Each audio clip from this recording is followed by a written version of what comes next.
लगातार वो तस्वीरें अपने दर्शकों को दिखाते जा रहे हैं जो हमें अवंतीपुरा से मिल रही हैं, जो घायल जवान हैं और जो घायल जवान हैं और जो शहीद हैं उनको कैसे हमले वाली जगह से अस्पताल तक पहुंचाया गया, वो भी तस्वीरें आपके सामने थी। सीआरपीएफ के डीजी से मैंने थोड़ी देर पहले बात की थी, जरा सुनिए क्या बताया उन्होंने। डीजी साहब जुड़ गए सीआरपीएफ के आरआर भटनागर। भटनागर साहब सुन पा रहे हैं मुझे? हाँ बताइए सर, जरा कुछ जानकारी दे सकते हैं कि ये हमला कैसे कब हुआ? जो जम्मू से श्रीनगर जा रहा था, इसमें लगभग 2500 पर्सनल थे इसमें, डिफरेंट व्हीकल्स में। तो वहां पर लडूरा के पास में जो नया एक्सप्रेसवे बना है उस पर एक ब्लास्ट हुआ है और फायरिंग हुई है कॉन्वॉय पे। बाकी कितनी कैजुअलिटीज हैं और क्या उसका कारण है ब्लास्ट का, किस प्रकार से हुआ, ये this is being so much किसी ना किसी गाड़ी को जाकर टकराएगा, किसी ना किसी को तो मार ही लेगा। और उनका पर्पस ये नहीं है कि हम एक मारे या 1000 मारे, उनका पर्पस है ये टारगेट नहीं सर, इनका मकसद इस बार ज्यादा से ज्यादा कैजुअलिटीज करना था। तो करने ही सर, कार बम हमला कब हुआ है कश्मीर में, बताएंगे विशंबर दयाल जी? 15-20 साल में सर कब हुआ कार बम हमला, बताइए। देखिए, पहली बात तो ये है कि आईडी ब्लास्ट जो है कश्मीर में, खासकर इस रोड पे, पिछले कम से कम भी 2008-9 के बाद नहीं हुए। ठीक है, इनफैक्ट 2006 के बाद नहीं हुए। 2006 में आई इवन रिमेंबर कि जिनके वो थे जो, और वो भी इन्हीं का था। ब्लास्ट सड़क में लगा के अलग हमला होता है, ये तो गाड़ी में विस्फोटक रखा गया। गाड़ी में विस्फोटक है और गाड़ी भी आई है। नहीं, 3-4 चीजें देखो इसमें ध्यान रखने वाली। पहली बात तो ये है कि ये एक बहुत बड़ा इंटेलिजेंस फेलियर है, राइट? ये मानेंगे आप, क्योंकि इस किस्म की प्रिपरेशन जो है वो आसानी से नहीं हो सकती। दूसरी बात आपको माननी पड़ेगी कि आईएसआई और पाकिस्तान का अब बहुत ही ज्यादा सक्रिय रोल जो है जम्मू एंड कश्मीर की मिलिटेंसी में, जो थोड़ा सा कुछ दिन से लग रहा था कि कंट्रोल में है और काफी एग्रेसिव थी सिक्योरिटी फोर्सेस, उसमें कहीं ना कहीं उन्होंने एक नई मुहिम डाल दी है इस किस्म की, जो कि क्यों ये डाली। देखिए, मैं इसके 3-4 रीजन है। हमारे चुनाव की वजह से देखिए वहां पर नई गवर्नमेंट आई है, वो देखें उस गवर्नमेंट का एटीट्यूड देखिए क्या। देखिए, नहीं, इसके मैं समझता हूं इसके 3-4 रीजन हैं। एक तो ये क्योंकि कुछ दिन से शांति थी तो देश में हाहाकार मचाने, जम्मू एंड कश्मीर को वापस फ्लेयर अप करने के लिए ये आईएसआई करता है, वो दुनिया की अट्रैक्शन करने के लिए, दिखाने के लिए कि शांत वातावरण नहीं है और ये बर्निंग टॉपिक है, राइट? और एक हमारे यहां भी लोग इसको हाहाकार करके मचाएंगे, पॉलिटिसाइज करेंगे। लेकिन जो इसके कल्प्रिट्स हैं, जो देखिए, आपने कांग्रेस ने कह दिया 18वां हमला है, शुरू हो गया। देखिए, वो तो क्योंकि अगर रूलिंग पार्टी बोलेगी तो ऑपोजिशन भी बोलेगी, वो देश की डेमोक्रेसी है, उसमें मत जाइए। मैं कुछ चीजें कहना चाहता हूं। देखिए, पहले तो बात यह है कि आपने पिछले 4 साल में जो 2014 में कुछ शांति थी, आपने ओवरग्राउंड वर्कर जो बचे हुए थे उनके खिलाफ कोई कार्रवाई नहीं की। आपने हुर्रियत की जो ढांचा है ना, देखिए सिक्योरिटी फोर्सेज इसको भी पकड़ेंगी, जैसे वो कह रहे हैं, पकड़ लेंगे इनको, हम कहां से आई है वो भी पता लग जाएगा, एलिमिनेट भी कर देंगे। लेकिन ढांचे को आपने कितना कमजोर किया है वो जरूरी है। और मैं नहीं समझता कि हम ढांचे का जो असली टेररिज्म जो है, टेररिस्ट को एलिमिनेट करना कोई बड़ी बात नहीं, सिक्योरिटी फोर्सेस करेंगी, लेकिन ढांचे को डिसमेंटल करना, ब्रेक डाउन करना, लोकल लोगों को इन्वॉल्व करना ताकि वो इस ढांचे को तोड़ने में मदद करें, आप बिल्कुल फेल है। और इसीलिए इस किस्म के हल्के, और ये बहुत गंभीर है, इतना गंभीर है। एक गाड़ी में 45 थे। मैं भगवान से उनकी आत्मा के लिए, उन बहादुरों के लिए वो मांगता हूं आपके टीवी के जरिए, आज का दिन हमारे लिए और ये नहीं है कि उनकी शहादत को सलाम करें पहले तो, लेकिन बेमौत ना आरओपी किसी ने ठीक से की, ना साइड प्रोटेक्शंस है, ना बैरियर है। जिस बैरियर पे गाड़ी चेक होनी चाहिए थी वहां बैरियर्स भी तो हैं, कहीं गाड़ी नहीं चेक हुई। और पहले से उस एरिया में जहां से आई है वहां बिल्कुल इंटेलिजेंस फेलियर, बिल्कुल सही है सर, घात लगा के बैठे हुए थे। और इस पे कार्रवाई करनी बहुत जरूरी है। जो जिसका फेलियर है, those heads must roll। लेकिन मैं दूसरी कार्रवाई की बात कर रहा हूं, कर्नल दानवीर सिंह, क्या सर्जिकल स्ट्राइक दोबारा करने का वक्त आ गया, या कुछ और कार्रवाई ऐसी करने का वक्त आ गया है जिससे पाकिस्तान अनपनिश्ड ना जाए? उसको लगना चाहिए कि उसको भी कॉस्ट होगी जब भी कोई हमला होगा हिंदुस्तान में। देखिए, सबसे पहले इसको कॉन्टेक्स्ट में डालना बहुत जरूरी है। ये जो हमला हुआ है ये कश्मीर घाटी के अंदर और हिंदुस्तान की सरजमीन पर पहला इस प्रकार का हमला हुआ है। इस प्रकार का हमला हिंदुस्तान में कभी नहीं कार बॉम्ब अटैक हुआ है। और कार बॉम्ब अटैक का मतलब है कि अगर इसको कॉन्टेक्स्ट में रखा जाए और लार्जर कॉन्टेक्स्ट में रखा जाए तो कहीं ना कहीं जो एस्केलेशन लेवल है काउंटर जो प्रॉक्सी वॉर का, वो कहीं ना कहीं अफगानिस्तान, सीरिया और इराक के लेवल पर आ पहुंचता है। कितना विस्फोटक होता है एक गाड़ी में? इसके अंदर 300 से 400 किलो बताया जा रहा है और ये कोई छोटा पैमाना नहीं, छोटा मेजर नहीं है।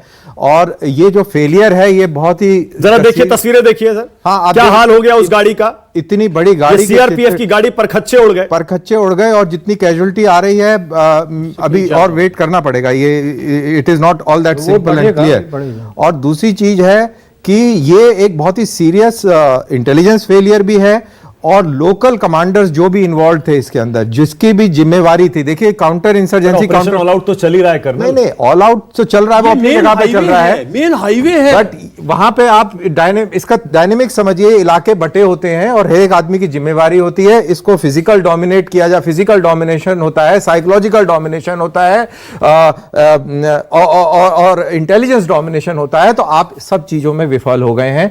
तो मेरे ख्याल से जो भी कोई लोकल कमांडर है उसका head has to role and he has to be taken to task. और ये एक नया डायमेंशन खोलता है, it's a very serious dimension. और इसको ये लोकल इसको वैली स्पेसिफिक मान के चलें, ये बिल्कुल गलत है। ये कहीं ना कहीं पाकिस्तान के थ्रू डायरेक्टली कंट्रोल था। ये कर्नल आपने बहुत इंपॉर्टेंट बात कही है। अब से पहले हमने देखा है आईईडी ब्लास्ट जम्मू कश्मीर में बहुत हुए हैं। आईईडी सड़क में गड्ढा खोदकर दबा देते थे, गाड़ी उसके ऊपर से गुजरती थी, ब्लास्ट कर देते थे, तब वो गाड़ी के परखच्चे उड़ जाते थे। लेकिन एक पूरी की पूरी गाड़ी में विस्फोटक भर के उसे आप हाईवे पर खड़ा कर देते हैं, और जब काफिला वहां से गुजरता है आप रिमोट से उसमें ब्लास्ट कर देते हैं। या तो हमने ये सुना है, अभी तक जो पता लगा है, मेरे ख्याल से 26 जवान शहीद हो गए हैं। ये आतंकी हमला हर कुछ मिनट बाद बड़ा होता जा रहा है। 78 गाड़ियों में 2547 जवान शहीद थे, और अब देखिए 26 जवान शहीद हो गए हैं। ये उड़ी हमले से भी बड़ा हमला हो गया है, बल्कि शायद पता नहीं कितने सालों में इतना बड़ा हमला नहीं हुआ। आपको बता रहा हूं 26 जवान शहीद हो गए हैं हमारे। इस प्रकार का हमला अवंतीपुरा आतंकी पहली बार हुआ है इस प्रकार का। और बिल्कुल कर्नल रणवीर सिंह सही बता रहे हैं। मैं लगातार कह रहा हूं कि कार बम अटैक हमारे जम्मू कश्मीर में ये 15 साल बाद हुआ है। देखिए, और खबर यह भी है कि 46 जवान गंभीर रूप से घायल हैं, 26 मारे जा चुके हैं, शहीद हो गए हैं, और 46 गंभीर रूप से घायल हैं। इससे बड़ा आतंकी हमला में याद नहीं पड़ता पहले कब हुआ था। लेकिन सबसे जरूरी बात यह कि ये मेन कॉन्वॉय थी सीआरपीएफ की, इसका रूटीन है, इसकी पूरी ड्रिल्स हैं, इसके ऊपर और जगह जगह पे पोस्ट हैं। तो हर चीज डिफीट हो जाना मतलब कहीं ना कहीं जो दुश्मन है वो आपकी हर एक्टिविटी से इतना उसके अंदर इतना घुस के उसने ये कार्य किया है कि आपको इसकी बहुत तय तक जाना पड़ेगा। क्योंकि अगर इस किस्म की कार्रवाई बढ़ती है तो एक जैसे बोला एक और ही किस्म का रूप ये जो सर नहीं, मुझे अब ये बताएं सर, मुझे ये बता। हाँ सर भार्गव साहब, यस इसका कोई मैं आपका जवाब देता हूं। मैं बहुत दिन से कह रहा हूं, मैं सर्जिकल स्ट्राइक की बात नहीं कर रहा, मैं बहुत दिन से कह रहा हूं पूरी एलसी को अनटेनेबल कर दो। मैं पिछले 3 साल से कह रहा हूं, जब से उरी हुआ मैं ये कह रहा हूं, ये चुक चुक चुक चुक बंद करो। वो जम्मू के नीचे आके आपके बीएसएफ के जवान को नॉर्मल पेट्रोलिंग जो कि ड्रिल के हिसाब से होती है, दोनों कंट्रीज की एग्रीमेंट है उसके ऊपर, वो मार देता है। आप फिर चांद बैठ जाते हो। अगर आपको बदला लेना है तो उसको एलसी से उसको बिल्कुल खदेड़ दो। 30 किलोमीटर एलसी के अक्रॉस डोमिनेट करो, बिल्कुल डोमिनेट करो सर्वेलेंस सिस्टम से, और कोई भी ऐसी हरकत होती है वहां फायर करो।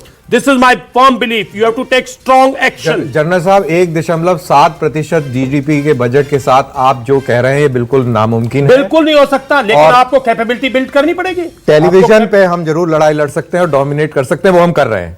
नहीं ऐसी बात नहीं है, ऐसी बात नहीं है। देखिए बट इतने कम बजट में, इतने कम बजट में हम चाहें कि हम ये बिल्कुल देखिए, मैं बजट से नहीं जोड़ना चाहता इसको, लेकिन मैं ये कह रहा हूं आपके अंदर कैपेबिलिटी बिल्डिंग आपके अंदर। कर्नल लेकिन मैं ये कह रहा हूं ये गवर्नमेंट तो अलग थी जिसने सर्जिकल स्ट्राइक पहली बार करने का दावा किया था। अगर पाकिस्तान को इसका खामियाजा नहीं भुगतना पड़ा तो फिर तो फायदा क्या हुआ पहली सर्जिकल स्ट्राइक का। मैंने मेरा जब मैंने बोला कि 1.7% जीडीपी के उस बजट से आप नहीं कर सकते, इसका मीनिंग बड़ा डीप था। इसका मीनिंग ये था कि जब तक आप रक्षा की कैपेबिलिटी और कैपेसिटी नहीं बिल्ड करेंगे, जब उसके ऊपर पूरा नेशनल एफर्ट नहीं लगेगा, उसको उस अंडरस्टैंडिंग के साथ 26 जवान हमारे शहीद हो गए एक आतंकी हमले में। जम्मू कश्मीर के अवंतीपुरा में 26 जवान हमारे एक आतंकी हमले में शहीद हो गए हैं। आतंकियों ने कार बम हमला किया है जिसे फिदाइन हमला कह रहा है जैश ए मोहम्मद, और जिस फिदाइन आतंकी ने यह हमला किया उसकी तस्वीर भी जारी की है। कश्मीर में एक न्यूज एजेंसी को मैसेज भेजकर जैश ए मोहम्मद, जो कि पाकिस्तान में बैठा है, उसका मुखिया मसूद अजहर, उसने जिम्मेदारी ली इस हमले की और उसने इसे फिदाइन हमला बताया है। हमारे 46 जवान गंभीर हैं। यानी कि यह आतंकी हमला सिर्फ एक आईईडी हमला नहीं है। जो हम बस भी दिखा रहे हैं उन पर गोलियों के निशान हैं। अभी तक ये पता नहीं है कि ज्यादातर जो कैजुअलिटीज हुई हैं वो बॉम्ब अटैक से हुई हैं या गोलियों से हुई हैं, लेकिन 26 जवान शहीद हो गए। टैक्टिक्स होती है कि हमेशा कहीं भी हो आईडी ब्लास्ट करने के बाद उसको फायर कवर करते हैं। क्यों? क्योंकि आईडी ब्लास्ट करने पर जब आदमी सर लेकिन कार बॉम्ब अटैक तो 15 साल से नहीं हुआ, हाँ, 20 साल से शायद। देखिए वो हमेशा चेंज होती रहती है। पहले था वो कलबर्ट के नीचे बम लगा देते थे, सॉरी आईडी लगा देते थे, उसको उड़ाते थे। धीरे धीरे जो आरोपी या जो भी सिक्योरिटी फोर्सेस नहीं सर, कर्नल दानवीर सिंह जो कह रहे हैं वो कह रहे हैं कि अब आतंकियों ने अपने आतंकी हमले का जो एस्केलेशन है वो एस्केलेट कर दिया, उसे वो अगले लेवल पर ले गए इसको। मानक जी, जो आप बता रहे 15 साल में पहले था कि एक स्टैटिक बॉम्ब कार में रख दिया जाता था, रोकना ये पहली बार है जो कि हम लोगों के जो सोर्सेज है वो बता रहे हैं कि ये एक्टिव व्हीकल थी, ये आके रैम करी है इसने, ये ऐसे नहीं है। और इसके साथ में चारों दिशाओं से कोऑर्डिनेटेड फायर हुआ है। ये it is not a simple attack, it's a major intelligence failure. और सर कैसे, और सर एक चीज और बताइएगा, हाँ एक चीज और बताइएगा सर, इन सबको कैसे पता कि यहां से काफिला गुजरने वाला है? That is the most worrisome thing, that it is a routine drill which is being followed and you are taking precautions इसकी फुल प्रूफ प्रोटेक्शन की फुल प्रूफ। देखिए मानक, ये रोड हाईवे है जम्मू टू श्रीनगर, 2013-14 में इस पे दुनिया भर के मरते रहेंगे क्या? दुनिया भर के ऐसे ही मरते रहेंगे क्या? देखिए जब तक आप पाकिस्तान का इलाज नहीं करोगे तो कब होगा सर इलाज? कौन करेगा इलाज? किसी ने नहीं किया आज तक। देखिए हिंदुस्तान की जो नई पीढ़ी है उसका अपनी सोच है, जो पुरानी पीढ़ी उसकी अपनी सोच है, लेकिन भारत को मैं बहुत दिन से कह रहा हूं पाकिस्तान को एक लेसन सिखाना पड़ेगा, ऐसा लेसन जो आप बोलते हो ना उसको करके दिखाओ। What you was saying was also, जो बोलते हो उसको करके दिखाओ। जब तक आप एलसी के अक्रॉस ये नहीं कहोगे कि ये जो जम्मू एंड कश्मीर का हिस्सा पाकिस्तान आजाद कश्मीर बोलता है वो हमारा हिस्सा है और हम उसको लेंगे और उसको धीरे धीरे लेना शुरू करो। जिस दिन आप शुरू करोगे टेररिज्म खत्म हो जाएगा। जिस दिन आप 10 किलोमीटर जाके लाइन लगा लोगे टेररिज्म समाप्त हो जाएगा। आपको पाकिस्तान को एक बहुत करारा जवाब देने की जरूरत है, बहुत लेसन सिखाने की जरूरत है। जब तक वो आप नहीं सिखाएंगे, आप देखिए जब आपने पाकिस्तान को अलग कर दिया था बांग्लादेश को 1971 से लेके और 1985 तक पाकिस्तान की चूं तक नहीं हुई, 15 साल तक। पहली बार 15 साल वो कुछ नहीं बोला आजादी के बाद, क्योंकि उसकी कमर तोड़ दी थी आपने, उसकी कमर तोड़ने की। सर लेकिन 89 के बाद से तो ये आतंक कभी क्योंकि आपने कमर तोड़ी नहीं। 89 के बाद से देखिए वहां सिचुएशन डिफरेंट रही। वहां पर हम अगर ये कहें कि खाली मिलिटेंसी थी, नहीं, वहां सबसे पहले उन्होंने जो 89 में काम किया, क्योंकि मैं वहां मौजूद था उस समय, 86 से स्टार्ट कर दिया उन्होंने, हिंदू को निकाला वहां से मार करके। मैंने देखा है चौराहों पर डेड बॉडीज पड़ी हुई और वहां पर सिक्योरिटी फोर्सेस थी ही नहीं। सिक्योरिटी फोर्सेस का इंडक्शन मार्च 90 के बाद में शुरू 91 ब्रेक लेना पड़ेगा मुझे, लेकिन ये खबर और बड़ी होती जा रही है। जम्मू कश्मीर के अवंतीपुरा में आतंकी हमला बड़ा होता जा रहा है, 26 जवान शहीद हो गए हैं और 46 घायल।